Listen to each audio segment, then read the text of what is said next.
ಬೇಕು. Like on point workout with 100 calories weekly intake ಜಾಸ್ತಿ ಮಾಡ್ಕೊಂತ ಹೋಗಿ.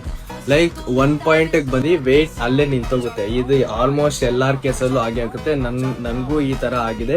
ಲೈಕ್ ವೇಟ್ ಒಂದೇ ಕಡೆ ನಿಂತೋಗುತ್ತೆ. ಸೊ ಅವಾಗ ಏನ್ ಮಾಡ್ತೀರಾ ಅಂದ್ರೆ ಇನ್ನ 100 ಕ್ಯಾಲರೀಸ್ ಜಾಸ್ತಿ, ಲೈಕ್ 3 to 4 days ಬಿಟ್ಟು 100 ಕ್ಯಾಲರೀಸ್ ಇನ್ನ ಇನ್ಕ್ಲೂಡ್ ಮಾಡ್ತಾ ಹೋಗಿ ನಿಮ್ body. Person to person depend ಆಗುತ್ತೆ. ಒಬ್ಬೊಬ್ರದ್ದು ಏನಾಗುತ್ತೆ ಅಂದ್ರೆ ಲೈಕ್ 1 week ಅಲ್ಲೇ ಜಾಸ್ತಿ ಗೇನ್ ಕೂಡ ಆಗ್ತಾರೆ, ಮತ್ತೆ ಒಬ್ಬೊಬ್ರದ್ದು ಲಾಸ್ ಕೂಡ ಆಗುತ್ತೆ.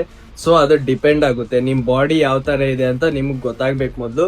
ಅದ್ರ ಪ್ರಕಾರ ಲೈಕ್ ಫುಡ್ ಇಂಟೇಕ್ ಅಥವಾ ಕ್ಯಾಲರಿನ ಜಾಸ್ತಿ ಮಾಡ್ಕೊಂತ ಹೋಗಿ. 100 ಕ್ಯಾಲರೀಸ್ ಇನ್ಕ್ಲೂಡ್ ಮಾಡ್ತಾ ಮಾಡ್ತಾ ಒಂದ್ ಕಡೆ ಮಸಲ್ ಕೂಡ ಜಾಸ್ತಿ ಆಗ್ತಾ ಇರುತ್ತೆ. ಸೊ ನಮ್ ಮೇನ್ ಗೋಲ್ ಏನಂದ್ರೆ ಮಸಲ್ ಬಿಲ್ಡ್ ಮಾಡ್ಬೇಕು ವಿತ್ ಫ್ಯಾಟ್ ಕೂಡ ಜಾಸ್ತಿ ಸ್ಟೋರ್ ಆಗಬಾರ್ದು. ಸೊ ಒಬ್ಬೊಬ್ರು ಏನ್ ಮಾಡ್ತಾರೆ ಲೈಕ್ 300 to 400 ಕ್ಯಾಲರೀಸ್ ಒಂದೇ ಸತಿ ಜಾಸ್ತಿ ಮಾಡ್ಬಿಡ್ತಾರೆ. ಇದರಿಂದ